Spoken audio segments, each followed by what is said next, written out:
तो हेलो नमस्कार दोस्तों, चैरिटर पे आपका स्वागत है। लेके आया हूँ आपके लिए एक और नई वीडियो। तो वीडियो को अंत तक देखें, वीडियो को लाइक शेयर और सब्सक्राइब करें। चलिए मिलते हैं वीडियो के एंड में। 370 हटने के बाद भी अगर बीजेपी को हमसे वोट मांगना पड़ जाए तो हमें शर्म आनी चाहिए। राम मंदिर बनने के बाद भी अगर बीजेपी को हमसे वोट मांगना पड़े तो हमें शर्म आनी चाहिए। भारत की अर्थव्यवस्था 5वें नंबर पे होने के बाद भी अगर बीजेपी को हमसे आके वोट मांगनी पड़े तो हमें शर्म आनी चाहिए। इतनी कुछ बदलाव होने के बाद भी अगर हमें सोचना पड़ जाए कि हमें किस पार्टी को वोट देना है तो हमें शर्म आनी चाहिए। गुजरात में आम आदमी पार्टी की सरकार बन रही है।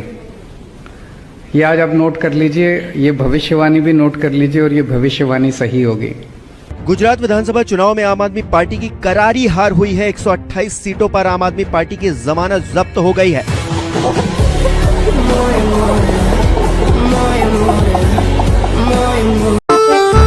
दादाजी प्रणाम।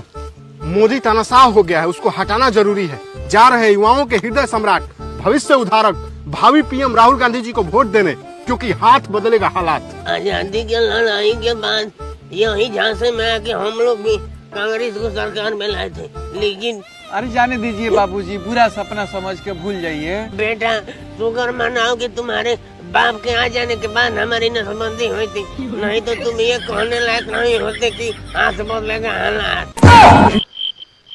कांग्रेस इतनी तानाशाह थी दादाजी? बहुत बहुत। इसका कोई विरोध नहीं किया? अरे विरोध तो हमने भी किया था, लेकिन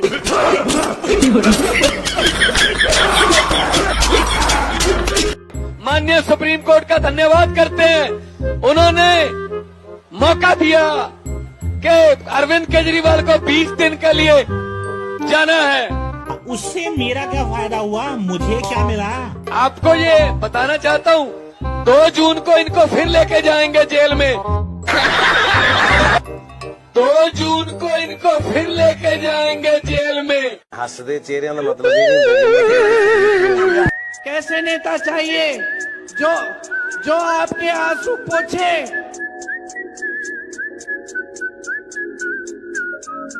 या यहाँ स्टेज पे आके नकली आंसू, मगरमच्छी आंसू दिखाए आपको?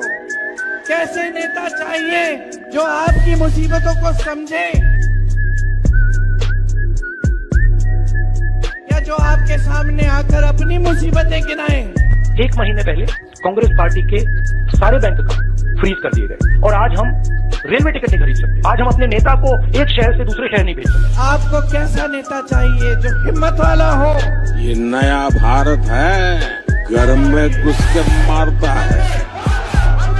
या ऐसा नेता जो झूठ पे झूठ बोले आपसे? झटके से हिंदुस्तान से हम गरीबी को मिटा देंगे। अपने जो गरीबी को एक झटके में मिटाने की बात की, देखिए ये कोई नहीं कह रहा है कि गरीबी को एक झटके में मिटाया जाए। कैसी राजनीति चाहिए? समर्पण और सेवा की राजनीति। मकसद है तो मेरा देश अजरा अमर है। दुनिया याद करे तो मेरे देश को याद करे। कि सत्ता की राजनीति जो सिर्फ सत्ता चाहती है, सिर्फ शोहरत चाहती है, सिर्फ शान और सम्मान अपना चाहती है। ये विरोध और ये जो तीव्रता है, इसकी उम्र 4 जून तक है।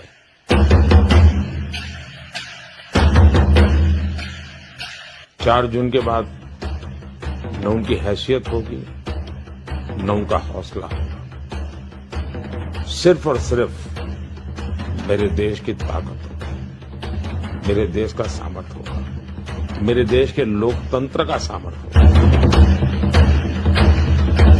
मुझे ये पक्का विश्वास है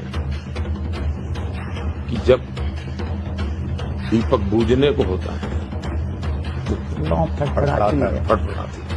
तो ये वो फटफटाहट है, अब उनको अंधेरे में जाना ही जाना है। अब काशी और मथुरा भी पॉसिबल हो पाएगा? अरे भाई क्यों ना पॉसिबल होगा? हिंदू इतना जागरूक दिख क्या था ना पहले भाई, इशारे की देर है हिंदू तक जागरूक तो हो लिया, समझ गया मेरे भाई। 2024 में ना यो कभी होश में आ जाएगा, अरे होश में आ जाएगा ना, उसके बाद देखिए जब के रुद्र तांडव होगा। इतना मांग है ना, 3 बड़े बड़े अपने मंदिर की कर रही थी, और उसके बाद तो 60,000 लेंगे।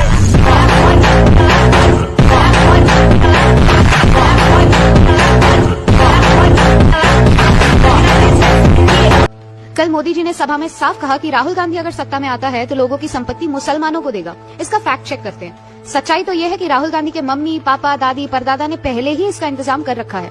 आपको यकीन नहीं हो रहा तो ये देखिए, यहाँ सुप्रीम कोर्ट कहता है कि अगर एक हिंदू लड़की मुसलमान से शादी करने के बाद इस्लाम नहीं अपनाती तो उसको अपने पति की संपत्ति से कोई हक नहीं मिलेगा। लेकिन दूसरी ओर वही कोर्ट कहता है कि अगर हिंदू लड़की मुसलमान से शादी करके इस्लाम अपनाती है फिर भी अपने हिंदू पिता से पूरा प्रॉपर्टी ले सकती है। तीसरी ओर अगर एक मुस्लिम औरत हिंदू मर्द से शादी करके हिंदू बन जाती है तो वो अपने मुस्लिम पिता की प्रॉपर्टी से हाथ धो देगी। इससे ये बात साफ है कि भारत में कानून इस तरह से बनाया गया है कि मुसलमानों की प्रॉपर्टी उनके पास ही रहे और हिंदू की प्रॉपर्टी मुसलमानों को ट्रांसफर होती रहे। ये मैं नहीं कह रही, ये हमारे कोर्ट कह रहे हैं। मोदी जी ने वही कहा जो राहुल गांधी खुलेआम करने वाला है, लेकिन हमारी न्याय व्यवस्था पहले से ही कर रही है। इसको हटाने का एक ही तरीका है, यूनिफॉर्म सिविल कोड। घर मत बैठो, अपनी प्रॉपर्टी, बेटी, देश और सनातन बचाने के लिए वोट करो। वीडियो आई होप आप लोगों को वीडियो अच्छी लगी हो तो वीडियो को लाइक और शेयर कर दीजिएगा। मिलते हैं किसी और वीडियो में, तब तक के लिए जय श्री राम।